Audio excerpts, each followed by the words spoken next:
This is an episode that just kind of cycles through characters doing their thing, and stuff just sort of happens. First it's Gordon, then it's James, then it's Toby. I'm really struggling to decide this episode because not much really happens. I do like the sarcastic laugh at the end though. Ha ha! Said James. James is going around boasting to everyone and tries to trick them into thinking he's pulling the express. It backfires and he gets embarrassed, but then he gets a chance to prove himself by giving a ride to a railway inspector. And then the Fat Controller tells him that he's a really useful engine. If you're wondering why I just laid out the plot, then it's because I don't really have anything else to say about the episode. If you saw my Series 2 ranking, then you'd know I just don't really care about Trevor. I like how it has some interaction between the non-rail vehicles, and that model of the guy with the monocle looks pretty cool. Thomas has to prove himself to Bertie, and makes the effort to help him out. I like the part with James and Gordon in the yards, and I find James's fake sickness pretty funny. Unfortunately, the crash here is pretty silly, and I'm not a fan of the silly sound effects they use.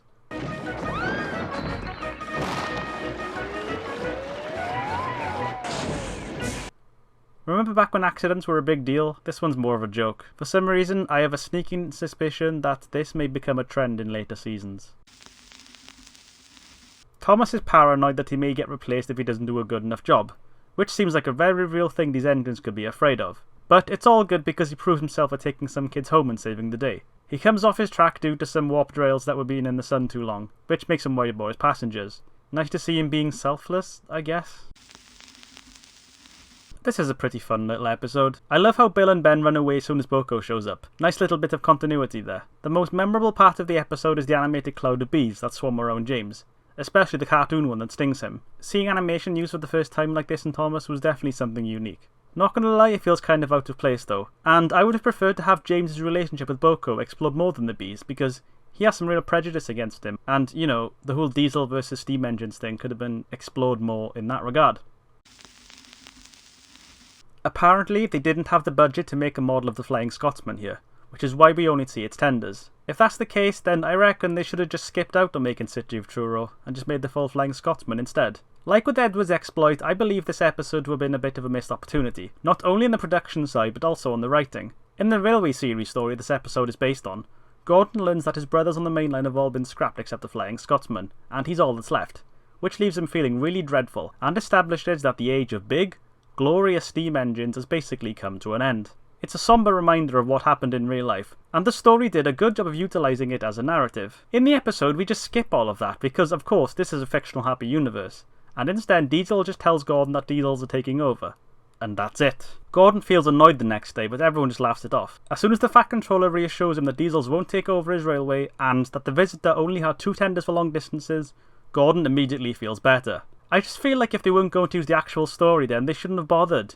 It just feels diluted and watered down to me. As much as I love Series 5, it does have some episodes that aren't terribly exciting. This episode is one of them. There's all this talk about gremlins and their running theme throughout. Gordon has to transport a VIP and goes a bit too fast, ruining her journey mid-bath. When he arrives, her dog runs all over the station and ends up causing such a fuss that the VIP, who's revealed to be Topham's dear old mum, renames him Gremlin. That's funny, I guess? I do like the way Michael Angelis says, "Off. Not gonna lie, this episode gives me Series 3 flashbacks. A much more laid-back Thomas story without anything too eventful going on. Due to a misunderstanding, the engines get beef with Harold and think he's stealing their job. There's a B-plot of Thomas wanting to help some kids save their playground, which only really comes in at the start and at the end. And by the time the episode's over, they all know that Harold is just helping out. I mean, I like this more than Gordon and the Gremlin because of the crash, but I still don't like it very much. The first episode of Series 3, and things are already kicking off with a nice snowy atmosphere. Season 3 kicked off the increase of usage and special effects, like with this little dream bubble of Percy thinking of a scarf. I like how the episode goes out of its way to establish how much the Fat Controller's looking forward to the special day with his nice trousers. Really tempting fate. There's a really nice shot of Percy driving down the line next to the canal, against the morning sky that I really like, which does make a pretty good first impression of this series. Duck gets his own branch line right at the start. This really nice line that runs along the coast. The sets here look great, quite fitting for an engine named after a bird that swims. He gets a bit gobby about his work, which ends up annoying Donald enough to make him start quacking? Okay. I like the prank they play on Donald by putting the duck in his tank. And the ending with the duck becoming a resident of the pond is quite nice. Also, I like how Donald and Duck get split up in this season. Seeing them do their own thing was nice. This episode has nice visuals. I really like the stormy backgrounds, and the sight of Gordon caked in mud is kinda cool, since we've seen engines covered in snow, coal, hay, treacle and tar, and now we can add mud to that list. I do find it a bit weird how an engine as proud as Gordon wouldn't care about looking clean, but sure, whatever. James and Percy don't really get too many episodes together, so it's a neat pairing, and I love the back and forth jabs. The crash at the end is pretty funny, as Percy just straight up face plants a fruit truck and just gets caked in the stuff, and it looks really gross. The moral at the end feels kinda forced, but I like the jam pun. My least favourite episode of Series 4 is still miles ahead of my least favourite episode of Series 3. It is my least favourite episode for a reason though, and that's because it kind of feels like two stories mashed into one. You've got the whole thing of Toby thinking he's the special attraction, but getting it turned away. But then you've also got Percy's incident with Bulstrode, the nasty badge. They have almost nothing to do with each other, which is a shame because I actually really liked the Bulstrode segment, and I think it should have been the main focus. We've had villainous engines, trucks, and road vehicles, and now we can add a sea vessel to that mix. The fact that he's so horrible that even the trucks dislike him is really saying something. The titular special attraction bits with Toby are just kind of tacked on at the beginning and the end. Remember back in Series 2 when they mentioned that Daisy dealt with a bull all by herself the other day? Well, this is the episode they were referencing. The scene when Daisy tries to scare it away is pretty funny, especially the noises that Michelangelo makes. Ooh, tooted Daisy. Ooh, ooh, said Daisy again. The music during the encounter also reminds me of the stuff you'd hear in Benidorm. Anyone else remember that show? Yes, said Daisy unhappily. You know he's harmless, and I know he's harmless, but does he know? Look at his horns. If I bumped into him... Also, since Daisy didn't actually scare it herself, does that mean that Ringo is lying? The Fat Controller goes on holiday. That's it, really. He has his holiday disrupted by an annoying plane called Tiger Moth, and he chews the pilot out, who doesn't seem all too bothered by it, really. Yes, sir! And then he goes down a canal on a barge. The canal set is really nice, and I love all the water and mud. And the ending when he finishes his barge journey on top of the breakdown train is pretty funny. It's nice to have the sad story of Henry referenced, and it even feels like a nice little follow-up. Back then, Henry was the one that wouldn't quit the tunnel, but now he has to deal with something else that won't come out. The scene where he goes in and gets pushed right back out by the elephant was pretty funny, as well as him getting splashed by all the water. Because the sad story of Henry is mentioned so much, I do kind of wish this episode had been in an earlier season though, just so it would be fresh in people's minds.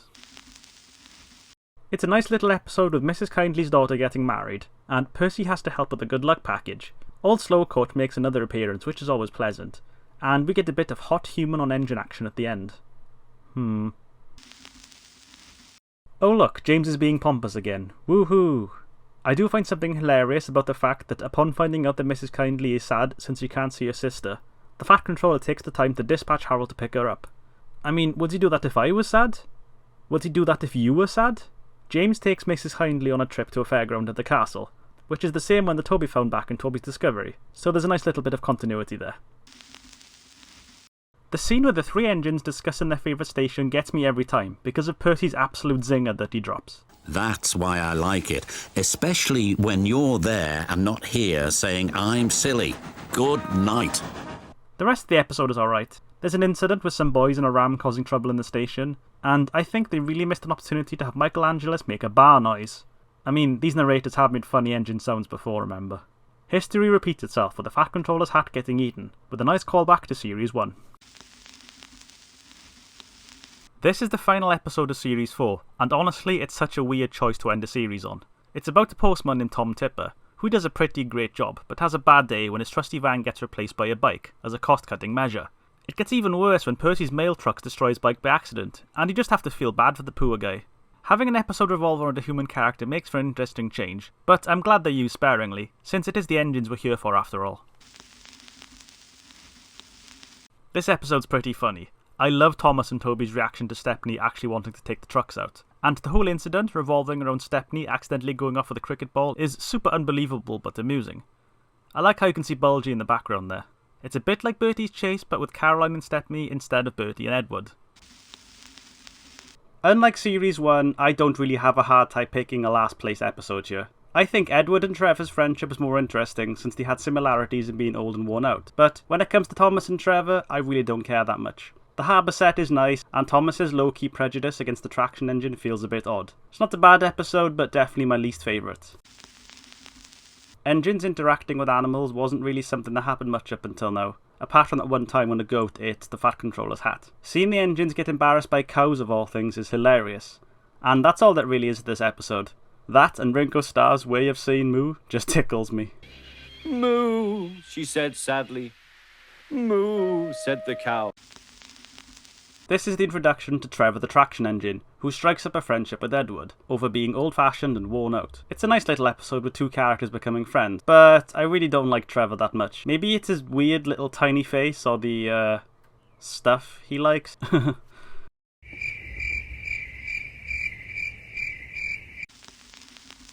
The episode that introduced the first female engine is a fun one.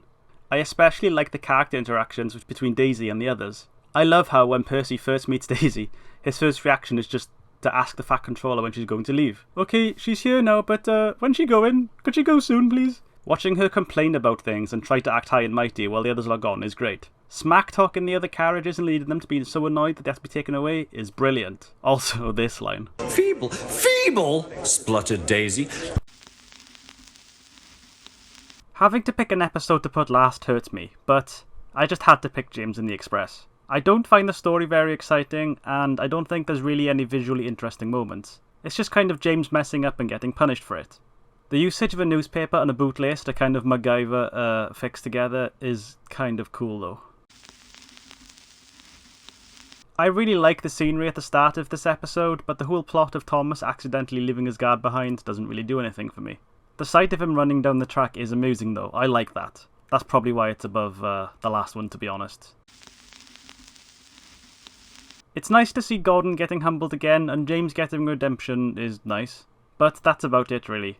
Honestly, I don't really have anything to say about this one. These last three are pretty interchangeable to be honest, so you can kind of put them in any order you want.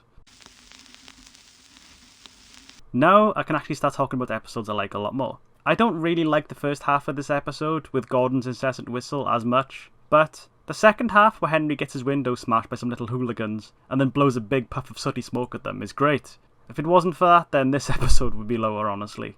But I really like that scene, so that's why it's here. This episode has really nice sets. I love the way the viaduct looks, with all that added construction equipment and the lovely music playing as the engines cross. I always like seeing environmental storytelling, with things affecting the setting the stories take place in, with the equipment gradually increasing over time, showing just how long this is taking. With a busy railway and lifestyle based around engines working on a schedule, it's natural that they'd get really annoyed by lateness. It's not a particularly exciting or memorable episode, it's more just like a stressful slice-of-life episode set during a busy period on the railway. Percy is going around being his usual cheeky self, annoying the bigger engines. I really like the trick he plays on James and the subsequent response. It's pretty funny. Oh, said James. Oh, where's Percy? The payoff at the end is kind of lame though. I mean, they just tricked Percy into reading a signal wrong. Was that it? Kind of anticlimactic, I think. Next to diesels, road vehicles were the biggest threat to steam engines, and this episode reinforces that, with the lorries being brought in to do the work. I do have to wonder why the Fat Controller signed off on that though. I mean, did he just want to make the engines work easier, or... It's good seeing the lorries have accidents after talking all that smack to the engines, and I like the whole message of different vehicles being suited for different parts of the island. I kind of wish that they just learned to work together to reinforce that though, rather than just having the lorries break down, which restores the status quo. This is definitely my favourite of the trilogy of James episodes. That's basically an arc for him. The sight of an engine physically shedding a tear is certainly something. The part where him and Edward work together to get the trucks over Gordon's Hill is nice, and it's good to see him do well for a change. This picks up immediately after Down the Mine, which was 3 series ago. The flashback to Series 1 doesn't look too out of place, but when they cut back to the Series 4 footage, it's definitely noticeable. The bigger engines all fret over who can pull the train, and it seems as though Henry could be in the running until he gets splattered with paint in this hilarious scene. Thomas and Gordon getting redemption for their accident is nice to see, although they didn't really do anything to earn it, did they? I don't really care about any of the stuff involving the Queen, to be honest, but the ending narration is really heartwarming. It really feels like a celebration. No engines ever felt prouder than those on the Fat Controller's Railway.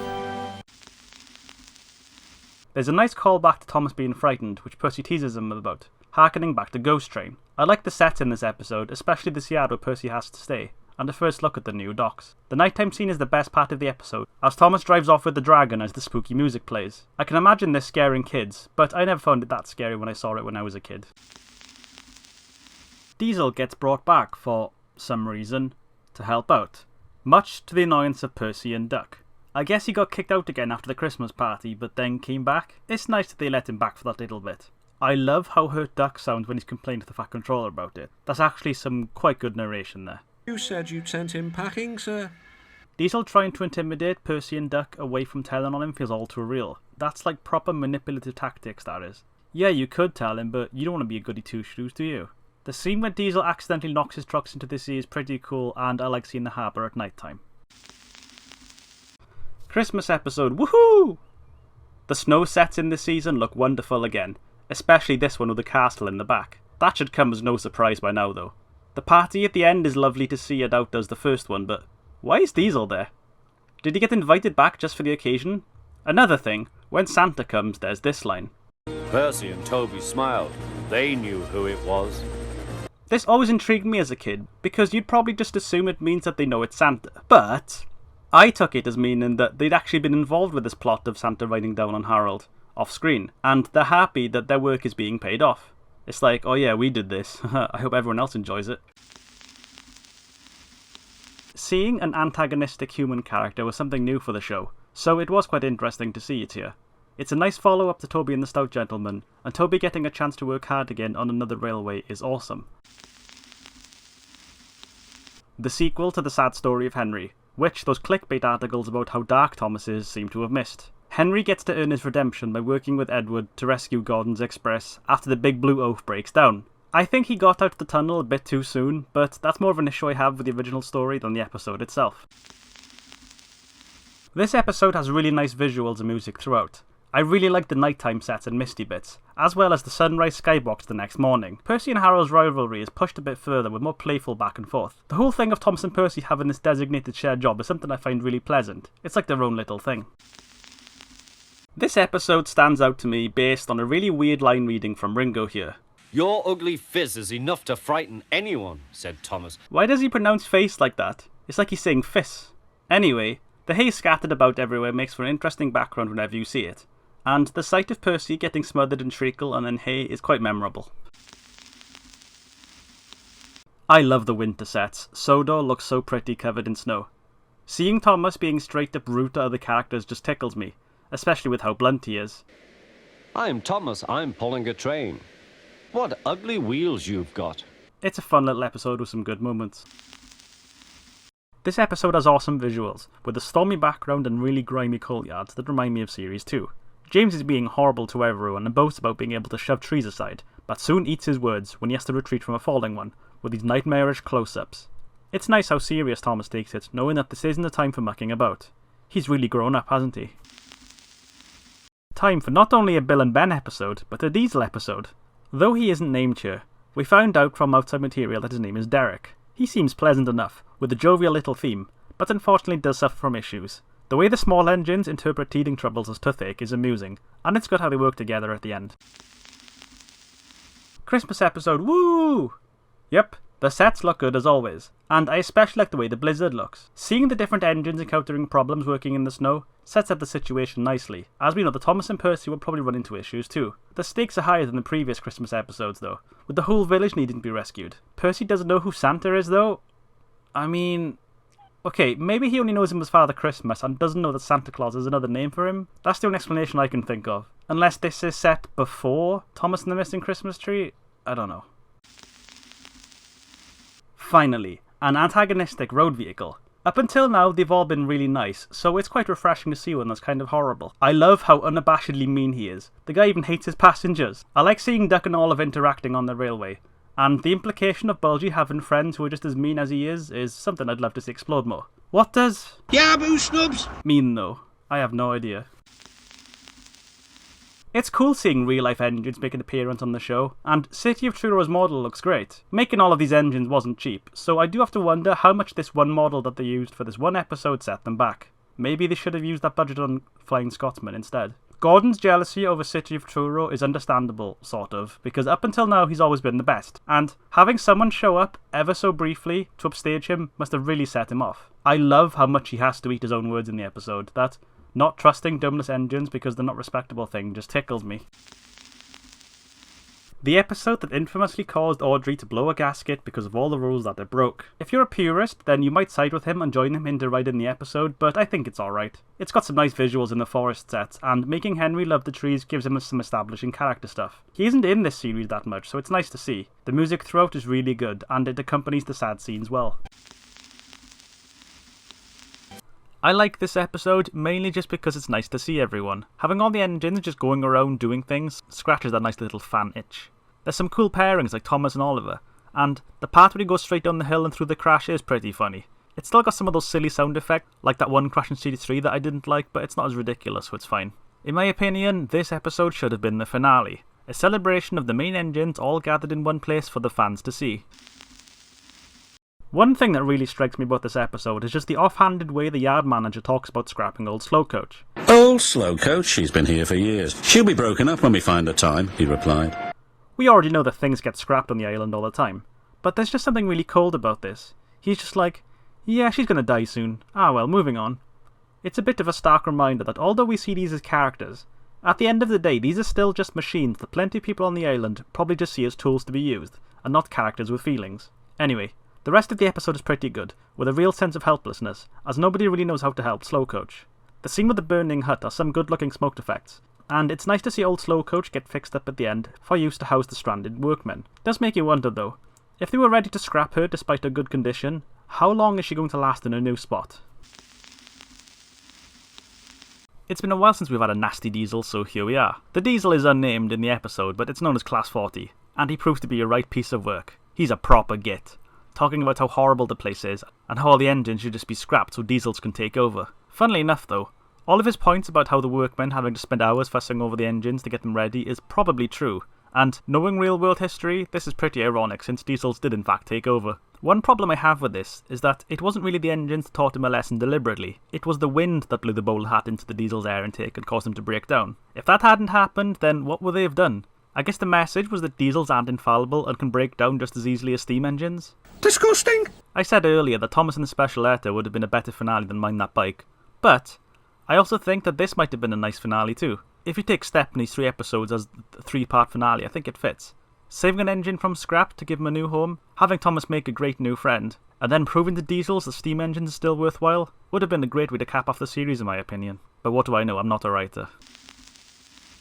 Percy is getting sick of his work with the trucks, and just wishes something exciting would happen. If you've seen Heroes, then you'd know this never ends well. The runaway trucks cause quite a stir when they break away from Percy. It's a bit like a close shave but in reverse. Minus the crash. The runaway theme is always welcome to be heard, making the scene a bit more intense, but overall it's not that exciting.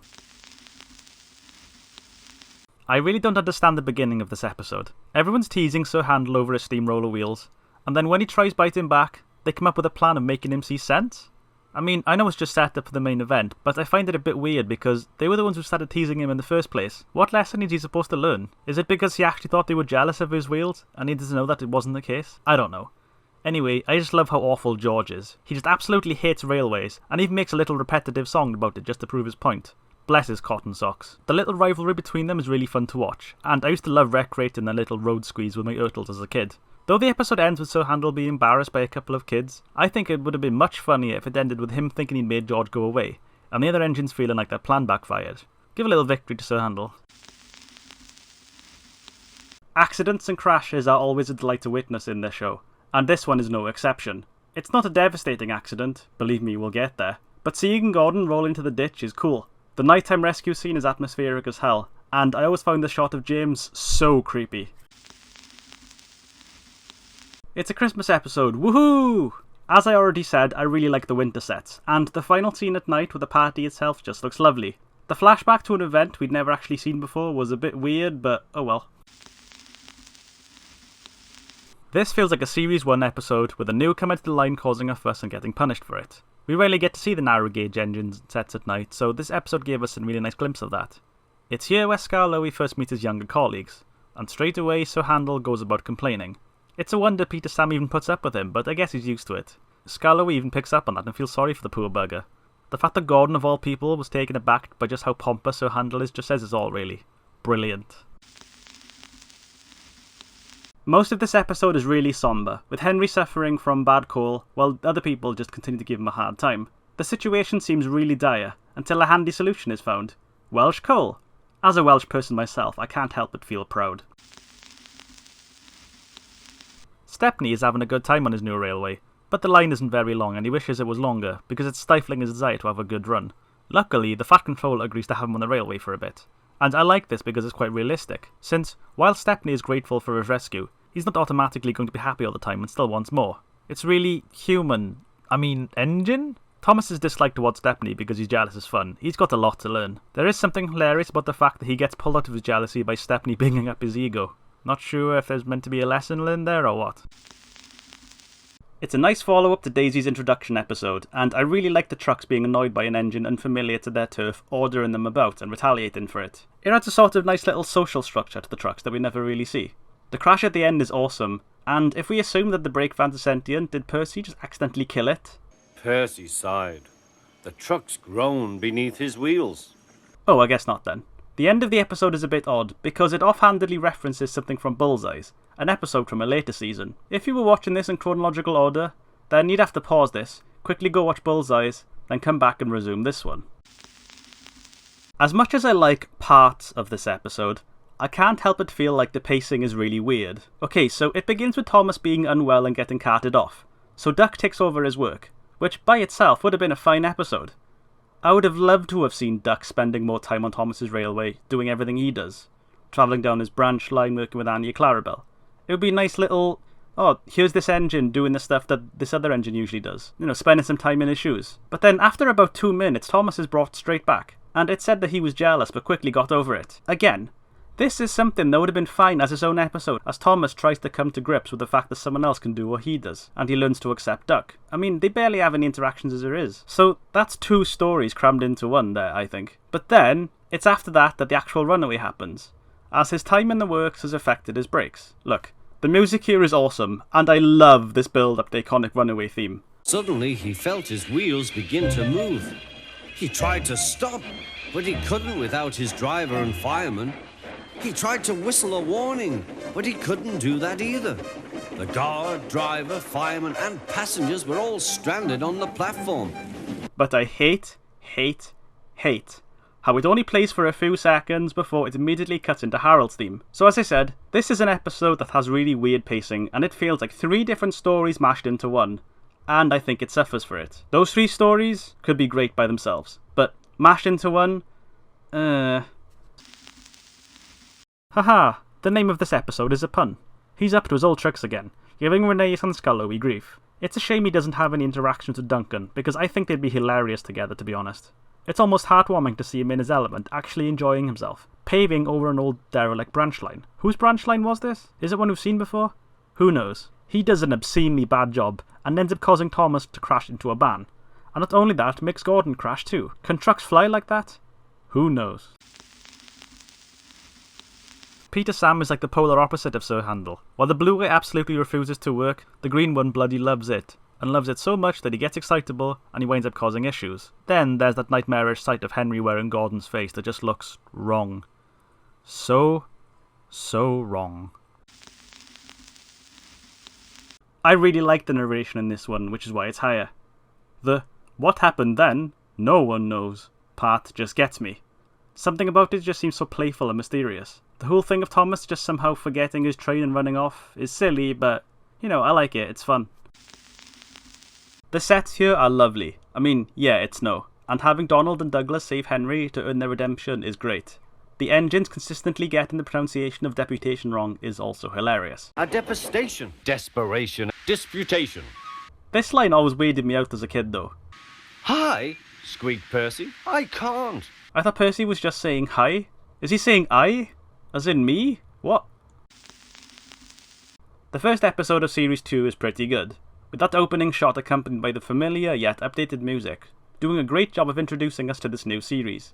I don't know why Thomas seems to act so high and mighty over his blue paint though. I mean, wasn't that James's thing? The back and forth between Thomas and Percy throughout the episode is really fun. The rivalry of rail versus road is brought to the centre stage, with a fun little action sequence. It's a race accompanied by great music. It kind of stands out amongst the other episodes of trains just doing train things, but it's fine, I enjoy it. Toby takes the Fat Controller and his family on an excursion across the island, where they find an old castle and an old mine. When watching this episode, I noticed something familiar, and it's the place names on this map. It's actually a map of North Wales. The names and places line up with some alterations here and there. Pretty cool, right? It's nice seeing more parts of the island explored, as newer old things are discovered. It's something Series 5 does well, though it is unfortunate that most of these are just one appearance only places that are never seen again. I love how the family doesn't even bother exploring the castle. They just turn up and look at it, go, yep, that's a good castle, and then immediately leave. We do see it again and make someone happy though. The mine is where most of the episode takes place, and we learn that it was once run by the narrow gauge engines long ago, but now it's abandoned with scrapped engines laying about. How pleasant. As the regeneration takes place, Toby gets spooked by the legends of the old warrior, and the mine is really eerie at night, but of course we find out that it's only Bertram, who's apparently very brave. How do we know he's brave? Well, they tell us of course. We call him the Old Warrior because he's so brave. Wish we could have seen more of Bertram, even if he is just Duke with Smudge's face. He doesn't even get any lines. Diesel is a crafty bugger, and following the events of Pop Goes the Diesel, he seeks revenge against Duck, who he thinks intentionally caused the misery. Because the other engines already had a negative impression of Duck, I imagine it made them more susceptible to Diesel's lies. I always really liked the shot of Diesel moving up and down between the trucks while his sinister music plays. The episode ends on a real downer, which doesn't get resolved until the next episode, but you'll have to wait to see what I have to say about that one. Having the big engines getting really antsy because of problems annoying them is a bit amusing, and I really like the part where James gets spun around on the turntable. The music after it is weirdly ominous too. What's up with that?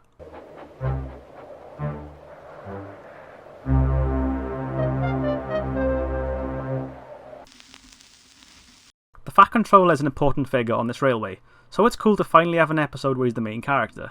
The dude just loves his wife, and he goes through the absolute ringer to make it to a birthday party. It's just a series of unfortunate events that culminate in this hilarious scene where the Fat Controller falls straight into a bog. Bother! Just brilliant. There's a bit of road vehicle coal flinging too, with George putting Caroline down, showing that his mean streak isn't just limited to engines.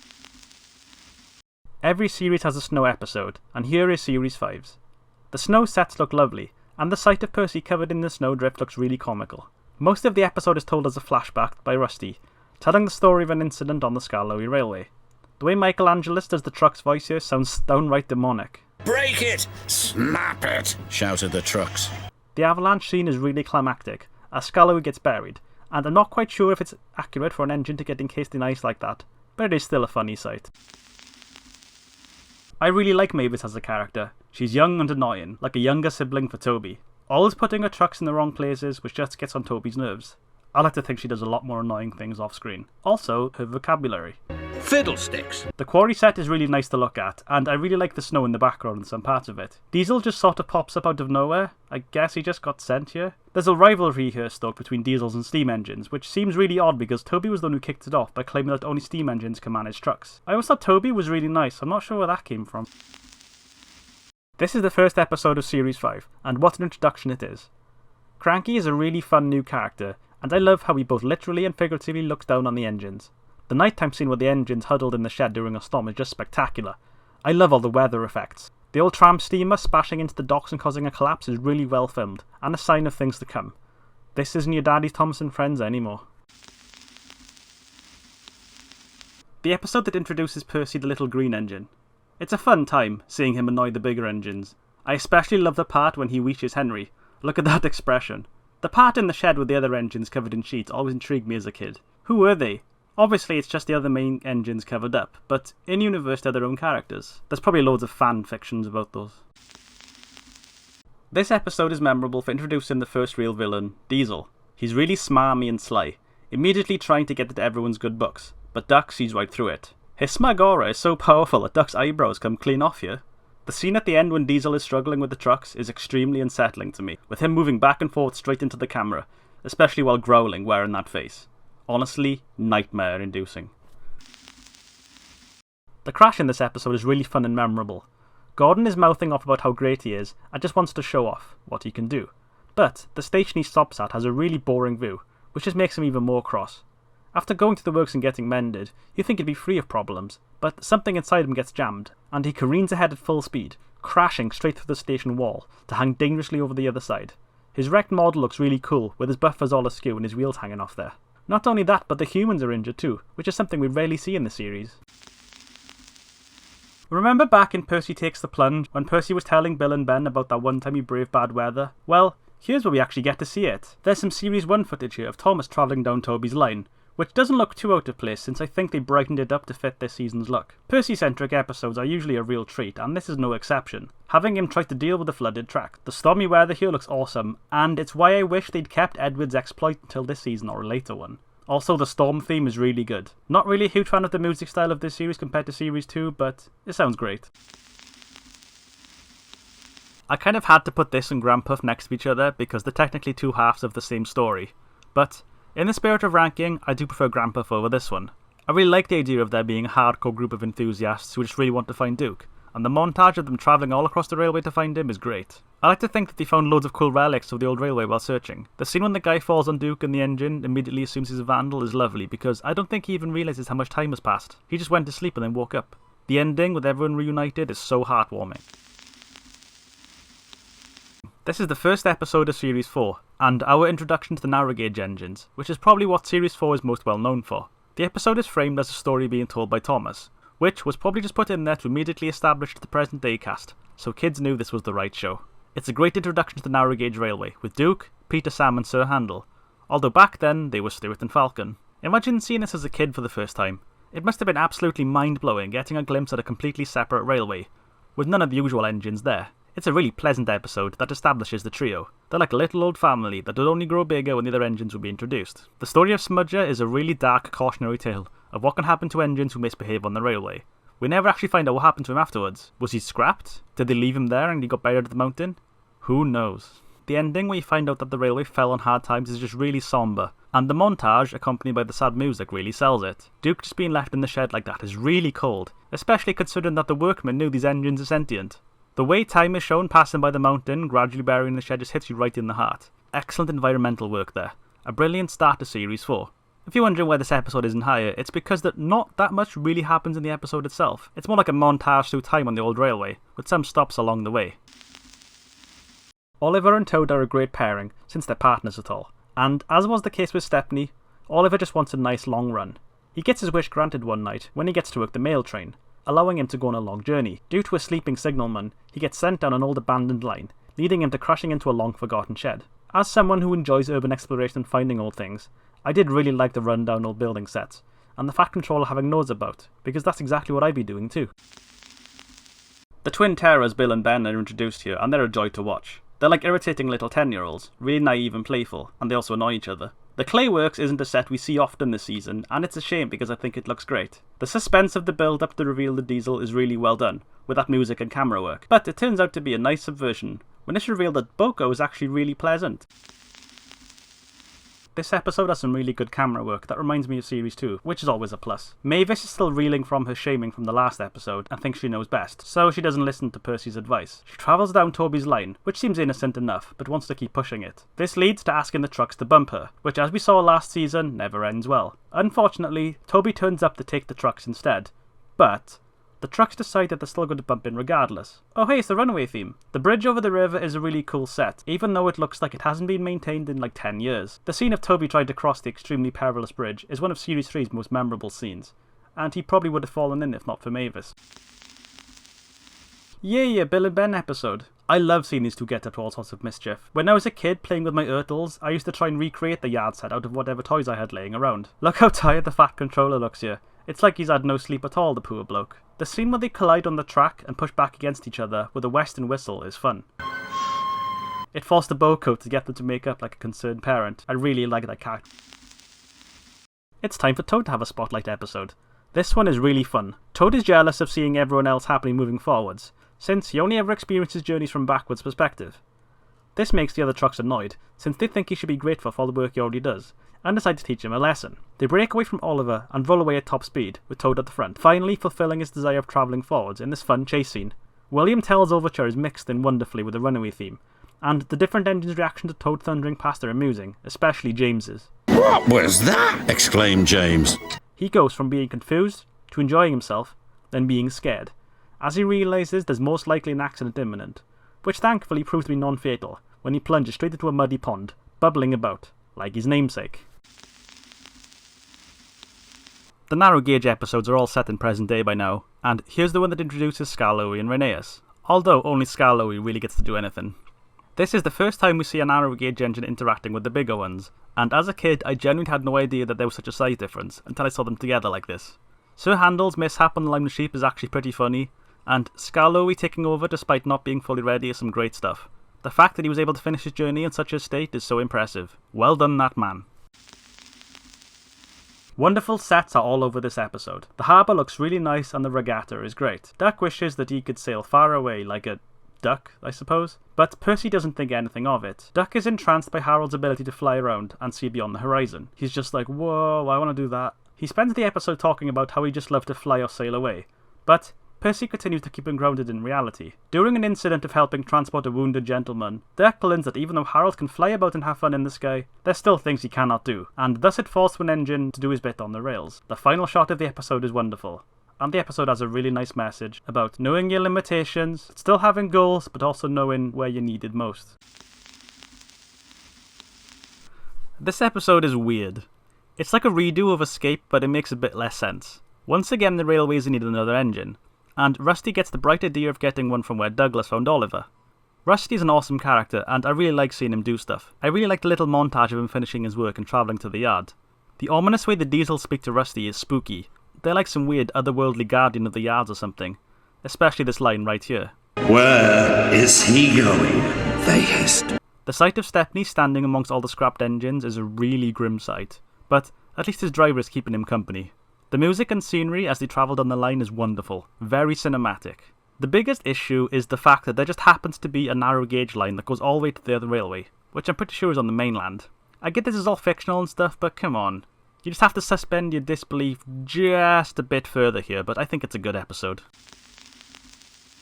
This episode is like a redo of Percy Takes the Plunge, but not as good. There's an engine telling a story about themselves and hyping themselves up, and then having to learn a hard lesson about how to be careful with trucks, which leads to an accident. There's even a crane rescue at night time. It's interesting seeing Oliver bigging his rescue up and the other engines enjoying the tale, which in turn makes him a bit conceited. Knowing that the fanbase loves this episode also kind of plays into it, I think.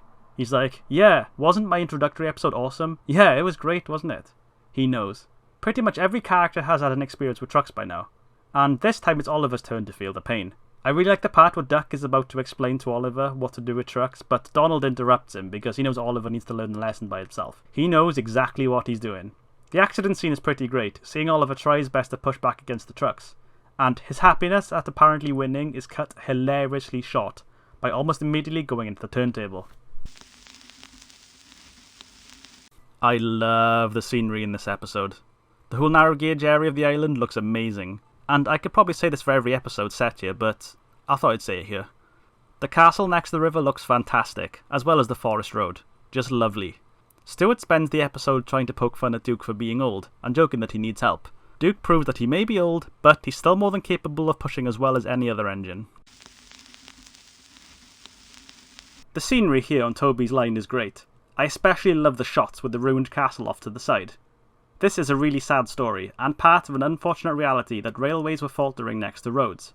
And I think the story did a good job of using that as a context for the events, and how it affects the characters. Skarloey returns to the railway after being mended, and soon gets to know everyone there. This is the episode that introduces my favourite character, Duncan. He's rude and really rough while riding, which leads him to getting stuck or derailing. We hear about how much of a difference Rusty has made on the line since his introduction, and it's great to have some background storytelling going on. I feel like it's not that often we actually know about the impact the engine's work has. Duncan's bluntness is hilarious. He doesn't care who he says or what he offends. Wait, it's up to Sky to save the day, and get Duncan out of there, once again proving why he's so useful. A whimsical little episode with really nice sets. The shot of the bucket being used is creative. I love close-ups like that. The idea of a fish getting stuck in Thomas's boiler sounds funny, but apparently it's really painful and makes it feel like he's about to burst. So there's a bit of mood whiplash there. I love this sound right here. He sounds so satisfied.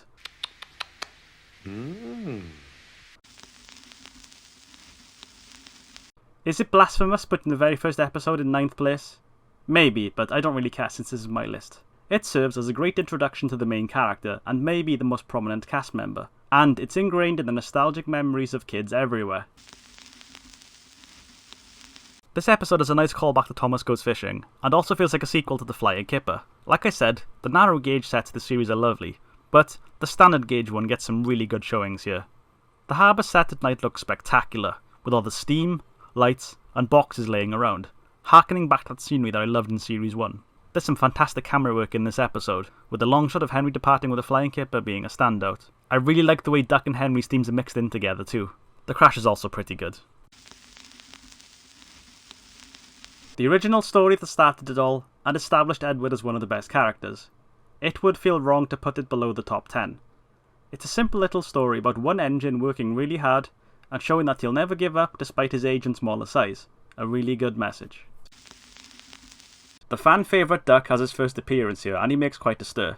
By now, the other engines have gotten used to doing things their own way, and having a newcomer show up to throw a spanner in the works is wonderful. He does not take any of their nonsense. A great introduction to Duck, and I love the way Ringo says, Rubbish! Something I really appreciate about this episode is its place in the series. It's following on from the events of Oliver Owns Up from back in Series 3, as Oliver finally returns back to the railway after being mended. I've whinged in the past about follow-up episodes either happening too quickly or happening in a weird order. For example, I think Henry got out of his tunnel way too quickly after the events of the sad story of Henry, and Paint Pots and Queens being 3 series after Down the Mine, yet taking place right after it just feels weird. This episode though, it feels just right. While the other events of this series have been happening, Oliver's been in the works, and now it's time for his proper return. They could have very easily put this right after Oliver Owns Up to make a little trilogy, but they didn't, and I'm grateful for this. Yeah, he was in Thomas and the Special Letter, but we've already established that these episodes are rarely in a consistent timeline of events, so don't worry about it, that happened after this. Anyway, the episode itself is good too. Seeing the trucks have a leader in Scruffy is interesting, because it makes me wonder what other sort of hierarchy and social interactions the trucks have with each other. Not gonna lie, I would love more episodes that explore that. It's the first time Toad speaks, and I really like the accent Michael Angelis gives him. This disrespect for engines, where is it going to end? I used to think that Toad's plan was just to deliberately pull Scruffy apart to teach the trucks a lesson, but I found out later that it was just pulling the trucks 2 by 2 and then taking Scruffy last. Either way, Oliver ploughs on, and despite the truck's best efforts at holding him back, he manages to push ahead. Unfortunately, since Scruffy was so rotten both figuratively and literally, he just splits apart from the strain, with some really pain-sounding narration from Angelis. Well, Scruffy. I'm coming apart!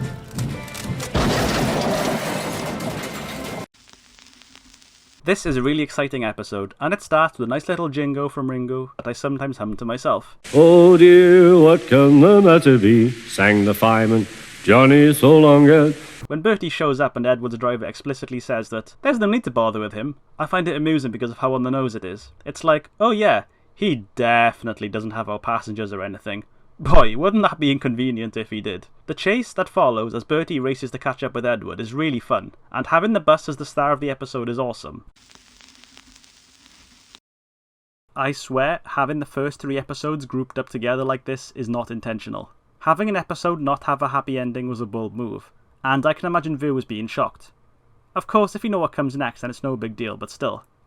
I love the premise, and the Fat Controller coming up with different excuses for not helping is hilarious.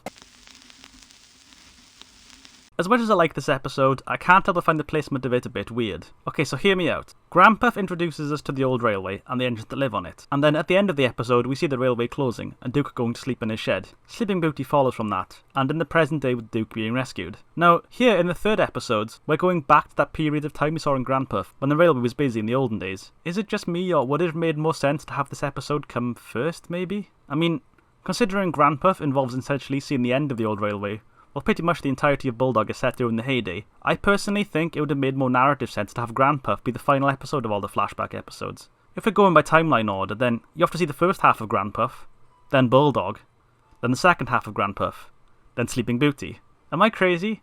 Anyway, it's a really good episode, with a potentially catastrophic accident being prevented by the heroic efforts of old Duke. I actually really like how quickly Falcon goes over the edge like that. No dramatic build-up, just whoosh. Duke proves that he's still capable of being a hero and saving another engine despite his old age. I love Duke. He's a great character. I can't wait to see him more after this series. This is probably the most nostalgic episode of the series to me, because I watched it all the time on VHS as a kid, and it's always stuck with me. It took me years to actually find out what conceited means though. The sight of the engines with their eyes closed is interesting because it's something we rarely see. The crash is awesome, with Thomas ominously rolling forward down the line, until he comes crashing straight through the wall. I do have to question why a house would be so close to the buffers though. That just seems like a massive safety hazard. This painting on the wall at the end is weirdly realistic looking. I just kind of assumed that everyone in this universe looked like models, so I'm really unsure of the implications of this. I love this episode for two different reasons. James is back up to his old tricks, causing trouble at the shed, bad-mouthing Toby and Henrietta because they're old and dirty. You'd think this might bother Toby, but he just laughs it off and takes the mick out of James's bootlace incident in response. Because James can't take his own medicine, he storms off. The other reason I love the episode is the crash, which I'd argue is one of the best of the first series. It's got the runaway theme, so of course it's helped by that. And James's collision with the tar wagons and, state afterwards is a sight to behold. Couple that with Toby's commentary on top, which is just the icing of the cake. Bill and Ben get to save the day for once, which is a welcome change. They're really bored with their routine work and want a surprise to happen, which winds up biting them right in the buffers. I love this line right here because it implies that they've made enough trouble to earn them repeated visits from the Fat Controller. I wonder what we've done wrong this time, said Bill anxiously. It turns out that they're not in trouble. They just have to look after trucks while Edward is away. There's a lovely callback to Wrong Road, with the twins thinking Gordon is ready for scrapping. Unfortunately, Bill and Penn aren't as experienced with trucks, and they run circles around them, which just leads to delays for everyone else. The landslide at the quarry is the most exciting incident to even happen in Series 3, and even explicitly puts human characters in danger, which is something that they never really do. It's always the engines in trouble. Here we actually see that these people could die. The set falling apart under the falling rocks reminds me of Tugs, which is a good thing. This was like a preview for Series 5. I can remember watching every episode of the classic series as a kid, but for whatever reason, that excludes this one. I honestly have no recollection of ever seeing it at all, whether it's due to not owning a VHS with it on or what. It's actually a great episode though, with awesome looking nighttime sets, and a really funny ending with Gordon getting scared by Bill and Ben. It's a simple story, but it's a fun one. The episode that introduces Rusty, another favourite of mine. His first interaction with Harold is great. He's polite and pleasant enough, but you can tell he doesn't suffer interruptions. Gordon gets more time with Sir Handel, and convinces him to pretend to be ill to get out of work. Jeez, that guy just does not want to put in any effort, does he? The trucks absolutely despise Sir Handel, and are more than happy to smash into him, but I actually like the fact that they genuinely do not want to hit Peter Sam. I guess it humanises the trucks a bit more. The scene where they smash into him is pretty spectacular because not only did they hit him, but they also destroy a nearby structure that collapses right on top of him, ruining his funnel. The way he has to limp off at the end, sounding so defeated, is just sad. Thank you, Rusty. He sighed and limped slowly home. I really like the ending with Rusty and Harold meeting up again and exchanging pleasantries. I like to think that they have a little buddy thing going on. I'm fully prepared for any flack over not having this episode being higher than you might expect, but I have my reasons. From a narrative perspective, this episode is very good. Arguably Edward's best. His struggle to get his passengers home is really intense, and his expressions coupled with the music really sells it. It's a great story showcasing just how tenacious the old Blue Engine is. But the main thing holding this episode back and keeping it from the top 3 is purely the production. Now, you already know I love the modelling and set design of this show, because I've praised it enough, and I consider it very important we're looking at these stories as viewing experiences. Remember, this is a TV show. you need to be visually stimulated as well as enjoying the story. That's just my opinion though. I honestly believe that this episode could have benefited more from having been made during a later series instead of Series 2. Other than snow and wind, they haven't really nailed down weather effects yet, and the stormy rainy weather is such a big part of the episode, which makes Edward's job more difficult. Other than the sounds and a slightly darker lighting, there's no indication of any rain at all, and it honestly just looks like a normal day. There's also his accident when his crank pin breaks. In the book, we actually see this happening, and it looks extremely painful for Edward. In the show, it's just his regular model that they take his wheel things off. I appreciate that they did what they could with what they had, but since the issues experienced by Edward are so integral to his ordeal, I think it would have been way better to actually see them. It kind of sullies the immersion a bit, because I consider visuals to be so important to these episodes. Remember, you're watching them on a TV, way different to reading them in a book. Yeah, the stories are good, but, making it look believable on screen and keeping you engaged, especially for younger audiences, is really important. If I were just considering the story, it would be much higher, but sadly, it pains me to say this, the production side of it kind of lets this episode down. Seeing the Scarloway Railway in the winter is really nice and makes a welcome change. I feel really bad for Peter Sam. His funnel's been dodgy ever since the incident in Trucks, and he's had to put up with it while he waits for a new one. The scenery throughout the episode is lovely. It's all gloomy and depressive, which is realistic because British weather being what it is, it's rarely often going to be as sunny and pleasant looking as the other episodes have portrayed. The sight of an engine without a funnel just looks really wrong. It's like he's bald. Duncan is up to his usual shenanigans, who apparently hasn't learned his lesson from last time, in Home at Last. He's still rocking and rolling and... I don't need smelly diesels to tell me what to do. Ouch. James's own prejudice against diesels is once again brought up, and he and Duncan bond over that mutual distrust. That's nice character building, I guess? Rusty has had enough of all the abuse he gets off Duncan, and outright refuses to go help him. But Scarloway sternly reminds him that he has a duty to help the passengers who are currently stranded, which soon motivates Rusty to get to the scene. I like this because it shows that even the really helpful and reliable engines aren't 100% infallible, and also have their own misgivings and problems. After Duncan is saved, he finally warms up to Rusty and thanks him, wishing that all diesels were like him. I mean, statistically speaking, there's more nice diesels than horrible ones by now, so yeah. We already know that Thomas doesn't like fish, which makes the opening scene when a crate of them gets dropped on him even funnier. It's established early on that the track would be dangerous for a heavy engine to travel on, which of course clues you in on what's going to be happening later on. Nice foreshadowing. I always like seeing the harbour sets at night, which I've already spoken at length about. The ominous music as Henry pulls the flying kipper along the coastal route really helps to build the tension, and it picks up when the guard starts freaking out over the dangerous tracks. They know Henry is going to be travelling down. The lights illuminating the mist as Henry travels looks really atmospheric, and the sequence when he plunges into the water looks awesome. Cranky gets a chance to talk some smack at the end. Great to see him again. Fun fact, the fish used in the episode are real sardines. Ugh. As someone with a childhood-rooted fear of dead fish, this makes her a bit more hard to watch. This is a really fun episode which I really enjoy despite being pretty simple in the story. It's basically just Thomas being pushed down a hill by his trucks. But the sight of Thomas thundering down the line while the trucks laugh, accompanied by the delightfully playful music, is just wonderful to me. I find the first line absolutely hilarious too, I don't know why. Thomas the Tank Engine wouldn't stop being a nuisance. This is a really fun Scarloway episode. It's lovely how much he reminisces about the good old days with Rheneas, and his genuine shock about the news of his friend coming back is really cute. Duncan pulling up and wanting to be polished and just missing Nancy was pretty funny, and it really sets him off. It's a wonder they even keep him around because he just does nothing but cause issues to the railway, with little regard for his passengers. Once again it's up to Scarloway to save the day. He's really carrying the line on his cab, isn't he?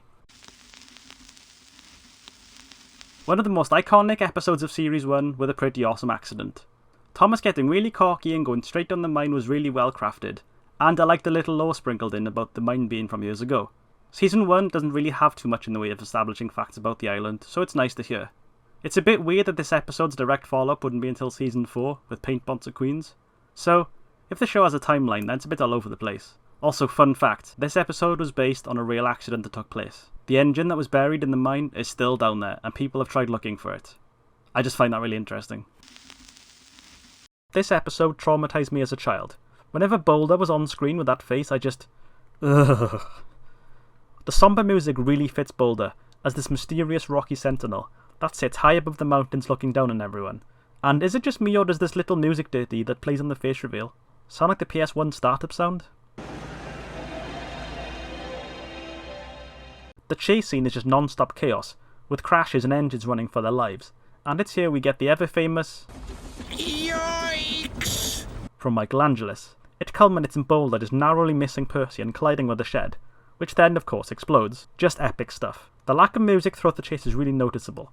It really sells this as a serious incident. It's the ending of the episode that really gets you thinking though. We should have left this part of the island alone, he said thoughtfully. What did he mean by this? Does he know something that we don't? Are there old legends about the boulder that should have been heeded? Who knows? A very good episode.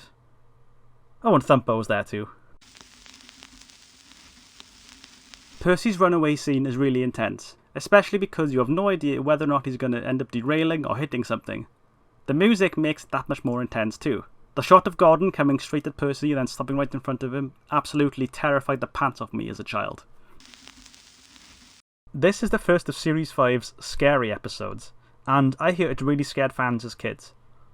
While personally I never found it that scary. That belongs to another episode this series. Haunted Henry is still an incredibly spooky and well constructed episode. The line that Henry travels down just looks really desolate and unwelcoming at night, and when the mist rolls in and smothers the whole place, it just adds an extra layer of unease. I especially love the camera angles that show how far the mist comes up around Henry, showing just how submerged he is. God, that truck's face is unsettling. All the stuff with the old station and the mysterious figure watching Henry is eerie, but of course we find out in the end that it's just Old Bailey. The crash is really good too. I wish we got to see more of Old Bailey in the station afterwards, but you know, that's season 5 for you. Brake Van is the introduction to Donald and Douglas, and it's an exciting episode with a really hateable antagonist in the titular Brake Van. I really like the zoom-in shot of the van with evil sounding music playing at the start. Ringo's Scottish accent is certainly something. Well, well, well, said Douglas. Surely, James, it wasn't a you. The signal box crash is cool enough, but it's the episode's climax with the brake van being torn to pieces on the hill. We see its face being lifted away with a bruise. Is it still alive or what? I wonder what happened to it. This episode is a great showing of Rheneas, who up until now we've barely seen. We've had glimpses of him in flashbacks, and have heard Scarlowy talking about his friend, but we've never had an actual role for him until now. It's a flashback of how Rheneas saved the railway when it fell on hard times, framed as a story by Scarlowy. The story is one we've more or less already seen, with an engine pushing on through its struggles to get its passengers home, so it's nothing new in that regard, but hey, if it's good, it's good. The fact that Rheneas offered to take on Scarlowy's duties despite having his own problems is a sign of what a good friend and a hard worker he was. Remember back in my Series 2 ranking when I said that Edward's exploit was a great story but hampered by the production since it didn't really sell the environmental struggle with Edward's journey? Well, thanks to the production team's efforts by now, they've got much better with scenery and special effects. So, Rheneas' tough journey is not only conveyed as such through narration, but through the visuals too. We can actually see the mist and rain fogging up the background, really adding to the atmosphere. Like I said back then, I consider both story and visuals to be equally important for a television viewing experience, and thankfully this episode delivers wonderfully. Series 4 was a masterful step up in terms of set design and visuals, especially on the narrow gauge side of things, and I think they should have waited until now or Series 5 to do Edward's exploit. Maybe Series 5, because Four Little Engines, Gallant Old Engine, and Edward's exploit are all similar stories, and having 3 in one series might be a bit crowded. The ending when Rheneas finally comes home is really heartwarming, and it's nice for Scarlowy to have his best friend back. Spooky episodes of Thomas are among the most memorable, with Duncan getting spooked being my absolutely favourite episode of the whole show. Here, we have the first spooky episode of them all. The atmosphere is creepy as hell, with the music and nighttime sets full of mist that really sets the scene, especially in the sets we've already seen before. Just seeing them here under different lighting with all the mist looks really cool. The production work is one of the main reasons I think Classic Thomas is so great, and this episode is an awesome example of that. Thomas's reaction at the end here is hilarious. Oh dear, exclaimed Thomas. It's getting late. Oh, I'd no idea. Oh, I must find Annie and Clarabelle. The race between an engine and a helicopter gives us some really nice visuals and music, and I really love the overhead shots from Harold looking down at Percy underneath. The camera work in Series 2 has just been stellar throughout, and this is just another example of that. Harold is kind of smug, but not in a horrible sort of way, it's just the way he is. He doesn't even apologise or anything at the end, which I almost admire. I like to think he just enjoyed it and moved on, free to continue in his ways but also silently acknowledging Percy's worth. They're like friendly rivals. I feel like out of every member of the cast, Percy has probably gone through the most. He's had a runaway after nearly being hit by Gordon, crashed into a brake van, he's been submerged in water twice, had to save Toby from going over a waterfall, and now he's just narrowly avoiding being buried alive by a mine collapse. the little engine has really been through a lot, hasn't he? I love the gritty look of this episode. Everything just seems so dirty and worn. I really like the camera work throughout, especially as the trucks travel through the mine shaft. It's very rare we actually get to see things moving through interiors other than stations in this show. The close-up shot of Percy frantically trying to escape is really frightening, and he only just barely escapes getting buried, thanks to some quick thinking and a canvas barrier. Hey, Stepney's back. Yay! I'm glad him and Rusty still work together. He's still in need of a different working environment for a change, so he gets sent to the quarry, with a warning not to get lost on his way home, because it's unfamiliar to him. That pleasantry is soon lost though, as Stepney is sent on a night special. The journey home takes him down the same route Henry took in Haunted Henry, and eventually this leads him to a grimy, hellish environment full of rusty parts and hanging chains. As the fog clears, we have a sickening realization that it's the last place any engine would want to go, the scrapyard. His crew go for help, leaving Stepney stranded and alone in this nightmare zone. But it isn't long until he's joined by a pair of diesels emerging from the depths. Their dialogue implies that this isn't the first time they've met Stepney, which gets you thinking, were they the ones who were going to get him scrapped back before Rusty rescued him? Did they feel cheated out of their job and have spent their time waiting for this moment? Are the drivers in on this too? Yeah, Diesel was nasty back in Series 2, but he never outright tried to murder anyone. Ari and Bert tried to get Stepney dunked into a smelter with a giant grabber. Bloody hell, man. This whole sequence is tense as hell, proper nail-biting stuff. Thankfully, the Fat Controller was there to save the day at the end. A very intense episode, and one of the best. One of, if not the best chase sequence in classic Thomas. The episode begins with some nice relaxing activity on the line, as Duck works alongside Edward following the events of Dirty Work. It's when they're finished there that the episode really kicks off though. Duck pleasantly rolls down the hill while his friendly theme plays, and then all hell breaks loose, as the trucks he'd been previously pulling break loose, and begin rapidly rolling down after him, while shrieking with chaotic glee about how they want to chase him, throw him, bump him off the rails. The narration is awesome, and Ringo really sells the madness. Duck hurries ahead as the trucks catch up to him, and then propel him forward like a rocket, as the intensity is ramped up as he enters more busy areas where other engines are working. The spectacular crash as Duck hits the barber shop following some quick thinking is chaotic and messy, and once again I have to question, who builds these lines so close to occupied buildings? Duck getting shaving foam all over his face is a funny sight, and the story ends with a nice resolution, as Duck is praised for his bravery and welcomed back to the railway. Unlike my Series 1 and 2 rankings, there's no surprise what my favourite episode of Series 3 is. Escape is the fan favourite, and it's for good reason, with plenty of elements working in its favour. All of the involved parties have relevance to the subject matter at hand. Trevor and Edward at the beginning both have experience with the fear of scrapping, because they're old-fashioned and worn, and so does Douglas due to the events of Breakvan. It's good to bring them all in like this and give them a common theme. No unnecessary characters. The yards where Douglas works at night look really cool and atmospheric, and I like how they just reused Mavis, Boko and Diesel as background characters. It has this real mysterious vibe, like it's not somewhere you want to be. We've never really had a look at the Diesel Zone turf before. The way the music kicks in when Oliver is gradually revealed is awesome. It's this adventurous track that builds up as the rescue kicks off. I intruded? What did he just say? I intruded? What? I intruded? Oliver's scrap model looks really good, all covered in moss and rusted over. He's in a right state. The scenery as they leave the yard and head back to the Fat Controller's railway looks lovely. This shot in particular. This episode honestly feels like a miniature movie. It's got a great setup, with an example of Edward doing something that annoys the other engines, which in turn leads to them badmouthing him for being old and worn out. It's shown that not everyone agrees, and Thomas defends his blue buddy. Then, sometime later, we get some general slice of life stuff, with a regular day of working at the railway, with some more setup sprinkled in that eventually leads to the incident. It's weirdly calm, but you can tell something is up. No eyebrows, Edward sets off to catch up with James, who is just happily rolling down the line while his jovial theme plays. But, suddenly that joy turns to terror, as he realises that he cannot stop, and his own theme gives way to the runaway theme. And that's where you know it gets real. The narration here is great, with some real fear in the voice, and the camera work as the two engines thunder down the line is brilliant, with all these different angles. Any episode where Edward gets to prove himself is really good. This one just has the visuals to back it up. Like with my Series 1 ranking, this episode may come as a bit of a surprise, and probably doesn't occupy the same spot as other people's top ones. I adore this episode though. For starters, I love the set design here. The harbour is my favourite location from this series, and I love all the machinery and equipment they put in. It feels like a proper, gritty industrial location. It already looks really good in the daytime, but the nighttime scene during Percy's rescue looks incredible too, with that darkened backdrop and machinery lit up with the lights. And the sight of Percy suspended up in the air by that crane just works really well. I imagine that crane prop would have to have been really strong to hold up the engine. Also, you can see Diesel in the background here. The music is wonderful, with a unique harbour theme at the beginning as Henry travels through the harbour. And this variation of the busy station theme as Thomas is next to the gas cylinder always stood out to me. Something about the way the camera just pans down while the music plays really stood out to me as a kid. It's like a really unique shot to me. And of course, Percy's happy little theme transitioning into the scary danger theme as his accident happens. I like.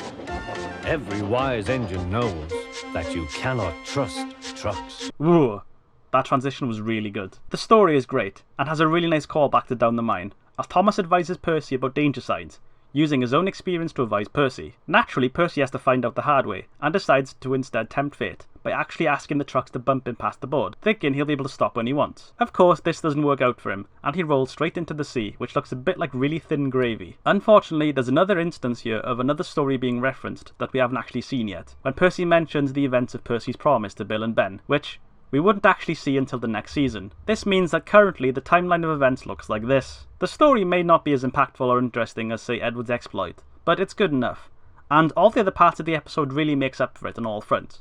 And it's a wonderful episode I'm happy to revisit whenever. My favourite episode of Series 2. Music and set design mesh together wonderfully here. The downpouring rain and lashing river really set the mood, along with the really atmospheric music that was used really well both here and in Rusty and the Boulder. This isn't the first time Toby's narrowly avoided an accident in water. If you cast your mind back to Toby's tightrope in Series 3, little old Toby has to be brave and spring into action when the dam collapses in this climactic moment that's like something out of Thunderbirds. There's a real sense of danger here, because if Toby goes over that waterfall, then both he and his driver are absolutely buggered. It's Percy and Harold who end up saving him, the two friendly rivals coming together to save the little tram. Really good use of effects, music, and atmosphere, and storytelling here. So, I bet you were expecting this to be number 1, right? Well, to be honest, I was too. And I nearly did. This episode is iconic for a good reason. The scenery here is fantastic in pretty much every shot, from the nighttime harbour set to the yellowy sunrise as Henry drives past with the flying kipper. The crash is catastrophic, with plenty of time given to set it up and establish the danger, with the whole collision shown on screen as well as the aftermath. The music, from its triumphant beginnings as Henry departs to its tense ending as he hits the goods train, is just brilliant. One of Mike and Junior's best. So, if you know your episodes, you should know which episode is left. I love this episode. It's structured well, with an opening that introduces key elements like Thomas and his desire to help out, as well as the titular breakdown train. After that, the shot of a terrified James rushing past with an equally terrified looking Thomas quickly kicks the events into action, accompanied by the first usage of the iconic runaway theme. Thomas wastes no time in helping out, and although I would have liked to have seen the crash, the aftermath looks chaotic enough. The music as Thomas is taking away the trucks is really catchy, and I don't actually recall hearing it again after this. It would have been nice to, but I guess that makes this episode just more special. The evening skybox at the end, with all the reds up there, looks really nice. All of these positives combined reinforce why Thomas and the Breakdown Train is my favourite episode of the first series. I've already made a video on why this is my favourite episode of Thomas the Tank Engine and Friends, so if you want to see me go even more in depth, then I'd recommend you go watch that, because what I say here is more or less just going to echo that. I consider this to be my favourite episode because of the way it mixes together my favourite aspects of the show, in a way that hasn't quite been done before. I'm a big fan of ghost stories, so naturally, that gives the episode a bit of a boost in my eyes. The characters are used really well, with Duncan being his usual mean self and getting his comeuppance, Rusty being the voice of reason and stepping in, and Peter Sam having an accident. The story of the little engine being lost on its way home is really upsetting, and is actually the first on-screen death of a character. We don't really know the character itself, but it's still there. The narration throughout is very effective, with Michael Angelis giving a really subdued performance that's appropriate for the ominous and tragic tone of the episode. The music is haunting, a really sad sounding piece by Mike and Junior, playing through the tale and Duncan's ghostly encounter, that makes the story of the lost engine hit even harder. The set design is on point, with the mist rising up from the murky swamps to envelop the iron bridge being a standout of the whole series in my opinion. The mystery of the ghost engine is really well used. We honestly have no idea if the tale is true, or just something Rusty made up to spook Duncan. And even if it is true, who's to say how much of it is real? There could be an engine that drowned in the swamp and is still down there to this day, abandoned. Even without the ghost part, that's still really eerie. Imagine all the episodes that travel over the bridge every day, blissfully unaware of the remains that lay submerged below. The encounter with the ghost is explained to us as fireflies, but who knows, maybe it's real. the Fireflies do look like Rhaenyra, and the actual ghost in the flashback was based on Scarlowy's model, so, you know. The ambiguity of the ghost really helps the episode feel grounded too, since the paranormal aspect is never explicitly confirmed, and you can just imagine this as an engine having a perfectly normal day, but get spooked a bit by a few occurrences that all have explanation. If you believe in ghosts and just want them on Sodor, then this episode delivers. And if you don't, then hey, it's just a story.